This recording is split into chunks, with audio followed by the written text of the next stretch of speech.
أعوذ بالله من الشيطان الرجيم. بسم الله الرحمن الرحيم. إن الذين توفاهم الملائكة ظالمي أنفسهم قالوا فيما كنتم قالوا كنا مستضعفين في الأرض قالوا ألم تكن أرض الله واسعة فتهاجروا فيها فأولئك مأواهم جهنم وساءت مصيرا إلا المستضعفين من الرجال والنساء والولدان لا يستطيعون حيلة ولا يهتدون سبيلا فأولئك عسى الله أن يعفو عنهم وكان الله عفوا غفورا. نانی درس کی با انشاءاللہ العزیز سورة نساء پارہ نمبر 5 رکو نمبر 14 آیات نمبر 97 98 99 درې آیاتونه چې دی نو هغه به ویلی کېږي. د نه مخکې آیات کې چې نو هغه تیر شولو چې کم کسان د الله جل جلاله په لاره کې جهاد فی سبیل الله کوي په خپل مالونو او په خپل نفسونو سره، نو د دغې کسانو دپاره د الله جل جلاله د طرفه چې نو هغه لوی اجر دی، درجات منه و مغفرت و رحمه. د الله طرف نه چې دی نو لوی لوی درجې دی، مغفرت دی او رحم دی. اوس دې آیات کې الله رب العزت فرمایي یقینا هغه کسان چې د هغوی نه روحونه قبضه کړل فرشتو ظالمي انفسهم، په داسې حالت کې چې هغوی ظلم کولو په خپل ځانونو باندې، قالو نو فرشتې به ورته وایي فیما کنتم تاسو په څه حال کې وئ؟ قالو هغو به وایي کنا مونږ وو مستضعفین فی الارض په ځمکه کې چې نو هغه کمزوري. قالو نو وایي فرشتې به ورته ووایي الم تکن ارض الله واسعة فتهاجروا فیها، ولې د الله ځمکه پراخه نه وه چې تاسو په هغې کې سفر کړی وئ. نو ګوره الله جل جلاله زمونږ هر عذر هر بانه چې دی نو هغې ختمه کړې ده. لاول الله جل جلاله په هغې باندې اجر و ثواب بیان کړلو، بیا د هغې نه وروستو الله جل جلاله هر انسان د هغه د وس مطابق چې دی نو هغه مکلف ګرځولی دی. ځکه د الله رب العزت فرمان دی لا یکلف الله نفسا الا وسعها،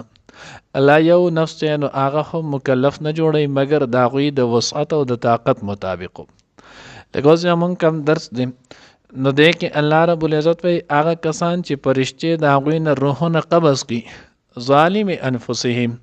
او دی په خپل ځانونو باندې په داسې حال کې چې ظلم یې کولو په خپل ځانونو باندې. اوس په ځان باندې ظلم سو نو اعمال کم اوامر چې دوی ته مخاطب شي ول هغه په ځای نه راوړل، نو د الله حکم په ځای نه راوړل، د الله پیغمبر طریقه په ځای نه راوړل، دا نه پوره کول، د په خپل ځان باندې ظلم کول دی. اوس دا د خپل ځان باندې ظلم ولی کول دی؟ نو دا په دې وجه په خپل ځان ظلم کول دی چې الله رب العزت د انسان ته د دې حکم کړی دی، او دی چې کله د دې حکم نه کوي دغه حکم تکمیل نه کوي، نو د عدم تکمیل په وجه باندې بیا الله جل جلاله په هغې باندې سزا مقرر کړې ده. وز د دغې سزا د انسان په خپله ځان په خپله چې دی نو هغه مستحق ګرځي، الان کې الله رب العزت خو ورته که دا عمل دی وکړلو نو د الله د طرف نه به تا ته څومره اجرونه درجات منه درجې به ته میلایږي، و مغفرتا بخنه به دې کېږي، و رحمه او د دغې نه هټ کر د الله به د باندې نور چې نو بېشماره رحمتونه راځي. اوس چې کله د انسان دغه نو د الله حکم تکمیل پرېښودو نو د آل دغه درجې دې هم لاړلې، د الله د طرف نه بخنې چې نو هغه هغې هم ختمه شوه، د الله د طرف نه جو سره کم د رحم معامله و هغه سره هم ختمه شوه. ځکه دا سړی یو قسم د الله باغي شولو، او د باغې دپاره عموما که د هغه د حکومت وي که د هغه د وخت وي که د هغه د یو جماعت وي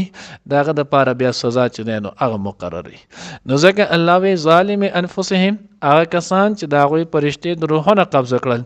او دوی په ځان ظلم کو. نو مخکې درس کې تیر شو مونږ وایي چې شروع کې چې دی نو هغه هجرت دا فرض ولو، کم کسانو به چې هجرت نه کولو د دغه سړی چې دی نو ایمان د هغه به نو قبول. د حضور علیه الصلاۃ والسلام په ذات خود په خپله هم هجرت کړو، صحابه کرام رضوان الله تعالی اجمعین چې دی نو هغوی هم هجرت کړو، او د هر انسان د پاره هجرت چې دی نو هغه فرض و. بیا چې کله سن 8 هجری کې فتح مکه چې نو هغه شو نو دا غینه اورستو بیا د الله پیغمبر فرمایل لا هجرت بعد الفتح د هجرت و فتح مکه نه اورستو وس هجرت نشته هجرت نه کې دو مقصد دا دی چې لا دغه هجرت فرض هجرت چې نو هغه نشته فرض هجرتو دا نشته البته د دین علاوه بیا هم خلک چې نو هغه الای کلمت الله د پاره مختلف سفر چې نو هغه کولی شي او هغه کې د انسان ته اجر او ثواب ملایږي لکه د حضور علیه الصلاۃ والسلام فرمان مبارک نه من خرج فی طلب العلم فهو فی سبیل الله حتی یرجع یو کم سړی چې نو هغه د دین د طلب د پاره وتلو د سړی ته به فی سبیل الله د مجاهد په شان ته نو اجر او ثواب ملایږي حتی یرجع الی اهلی تر دې چې د خپل کور ته چې نو هغه واپس راشي تر څو پورې چې نو هغه په دقیق کې د حصول د علم د پاره د کور نه وتلی در هغه فوري مدد دغه اجر او ثواب چې نو هغه ملایږي مفتی عبدالرؤف سکروی صاحب دامت برکاته العالیه په خپل شرح مشکات کې لیکلی نه وې دینه ګوردا لازمي نه چې لری لری سفر دی د کور نه جماعت ته هم راتلی خو په دې نیت باندې چې نو هغه سره راوته چې زه به جماعت ته لاړ شم علم به زده کم یو مسله به زده کم وس دې انسان ته جماعت ته خلک راتلل یو د بار راوته جماعت ته بلاړ شم نفس منځ بادا کم دې انسان ته چې نو په یو قدم باندې د لس نه کوي چې نو هغه ورته ملایږي لس ګناهونه معاف کیږي جنت کې نو هغه درجه بلنديږي مونږ چې وکړو د تصریف او صرف چې نو هغه 25 یا 27 درجه ثواب ملاو شو دویم انسان چې د کور نه راوته نو د په دې نیت راوته چې لاړ شم نو هغه د یورور مسلمان چې نو زیارت به وکم تپوس به وکم او موز به وکم وس دې انسان ته به اجر او ثواب سره مليږي مسلم شریف چې نو هغه روایت د مسلم اول کتاب الایمان چې نو د کتاب الایمان کې غالبا راځي یا کې جلد ثانی کې دی خو مسلم شریف روایت نه وی چې نو هغه په مخ کې دور کې بنی اسرائیل کې نو هغه په الله پاک د سکول چې الله پاک په پرشتي چې نو انساني شکلونو کې را لېږلي یو سړی د بل مسلمان چې نو هغه زیارت د پارتلو دغه ملاقات لتلو پرشته چې نو هغه را لستا سنور غرض و اس غرض منشته فقط د دې چې زو زمو د مسلمان چې نو هغه زیارت وکم هغه ویخه وی چې کله نه پرشته ورته دعا وکړه ستاتله چې نو هغه د مبارک شي تعالی دی الله رب العزت په دې باندې دومره اجر او په جنت کې ستا یو محل چې نو هغه جوړ شو اوس وګوره صرف د نیت فرق دی جماعت ته راتلې په دغه نیت دوه سره وکړلو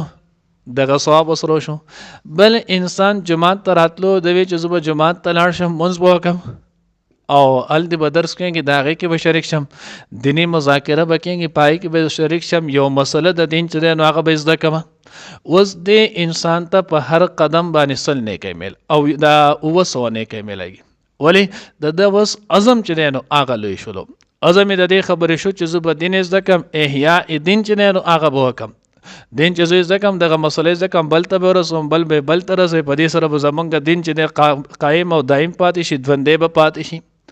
نو احیاء دین اراده وکړه اوس چې کله احیاء دین اراده وکړه نو وس په یو قدم ورته وسو نه کوي اوس د سړی چې نو د جماعت پورې څومره لار د اواله د فی سبیل الله دی د بوس دومره اجر ملایږي لکه څنګه چې مجاهد فی سبیل الله ته ملایږي ځکه الله پیغمبر فرمای من خرج فی طلب العلم کم سړی چې د علم په طلب کې نو هغه وتلو فهو فی سبیل الله دا سړی چې نو هغه فی سبیل الله دی او دا قاعده مخکې معصوم پیری چې فی سبیل الله کله ذکر شي نو د دینه جهاد فی سبیل الله مراد نو د بوز د کامل مجاهد نو هغه ثواب ملایږي حتی یرجع تر دې چې نو هغه واپس شي نو شروع کې هجرت هغه فرض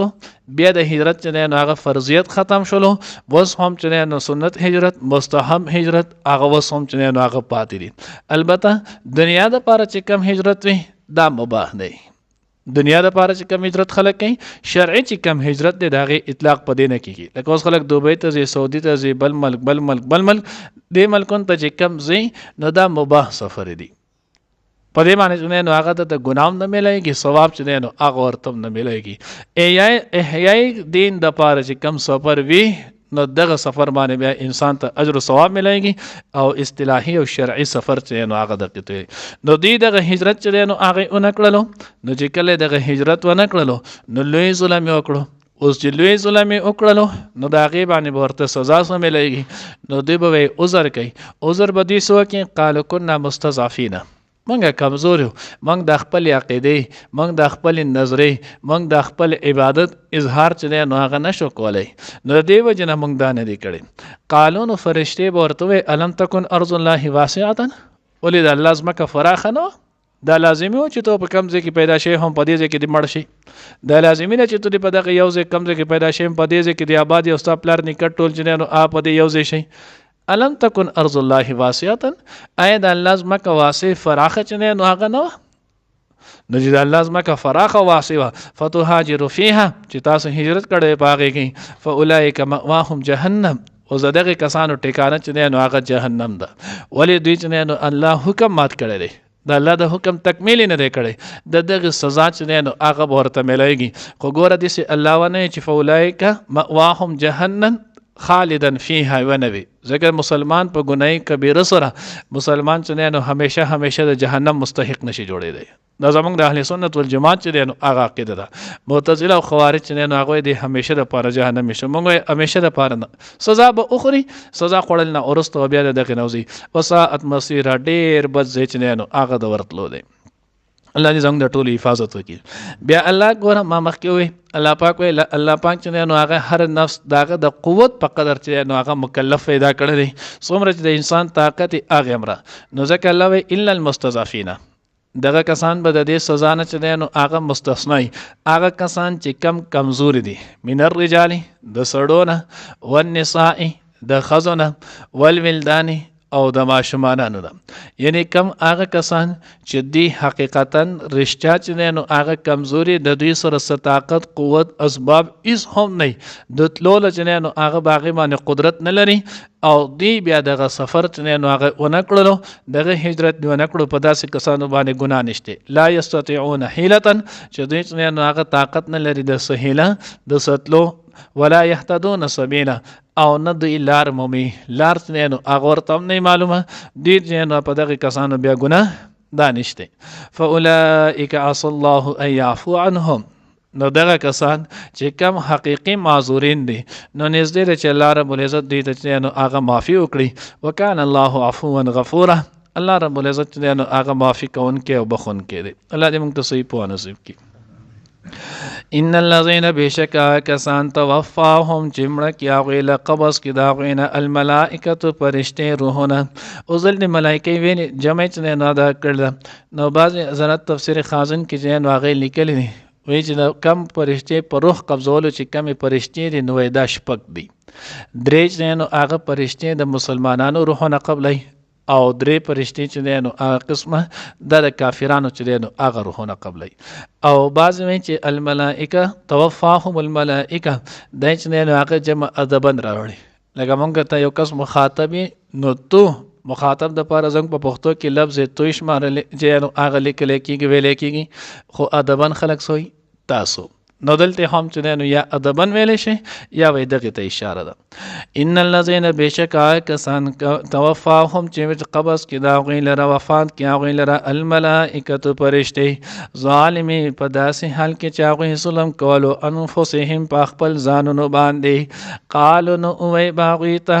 څوک فرشتې دای بری کټ مانا فیما کنتم تاسو په څه حال کې وایي. قالو هغوی به وایي کنا مونږ وو مستضعفین کمزورې فی الارض پزمکه کې. قالو نو ووایي به هغوی ته فرشتې الم تکن ارض الله، آیا نه وه ځمکه د الله واسعة فراخه، فتهاجروا فیها، پس چې تاسو هجرت کړی وې په هغې کې. فاولئک مأواهم، پس د دې خلکو چې نو هغه ځای ټکانه جهنم و جهنم دی، دوزخ دی. وساءت مصیره، او بد ځای د واپس کېدو دی. الا المستضعفین، مگر هغه کسان چې کمزور دي، من الرجال د سړو نه، والنساء او د ښځو نه، والولدان او ماشومانانو نه. لا یستطیعون حیلة، چې هغه نشي کولی څه حیله، ولا یهتدون سبیلا، او نه مومي هغوی څه لار. فاولئک، نو پس دا کسان عسى الله، امید دی د الله نه، ان یعفو عنهم، چې معافي وکړي هغوی ته. وکان الله، او دی الله پاک عفوا معافي کوونکی، غفورا بخونکی. ان الذين توفاهم الملائکه بشک کسان چې قبض کې روحونه د هغوی پرشته ظالمي انفسهم داسې حال کې چې هغوی ظلم کوي په خپل ځانونو باندې قالو نو وی باغوی ته فرشته فيما كنتم تاسو په سهل کې وای قالو نو هغوی به وای کنا مونږ وو مستضعفین کمزور فی الارض پزمکه کې قالو نو ویلو فرشتو هغوی ته الم تکن ارض الله ای نو چې نظمکه د الله واسعه فراخه فتهاجر فيها چې تاسو هجرت کړي پاغه کې فاولئک مأواهم جهنم پس دا خلق دي ته چې نو هغه ټکانه جهنم دی وساءت مصيرا او دا ډیر بد زید واپس کېدو دی الا المستضعفين مگر کمزوري د سړ من الرجال د سړو نه والنساء خذو والولدان او ما شماران لا يستطيعون چې نشي کول دا غي سهيله ولا يهتدون سبيلا او نمو میاخي سلار فاولئک پس نو دا کسان عصى الله نزدې چې الله پاک يعفو عنهم معفي وکړي هغوی ته وکان الله دی الله پاک عفوا معفي کونکي غفورا بخونکي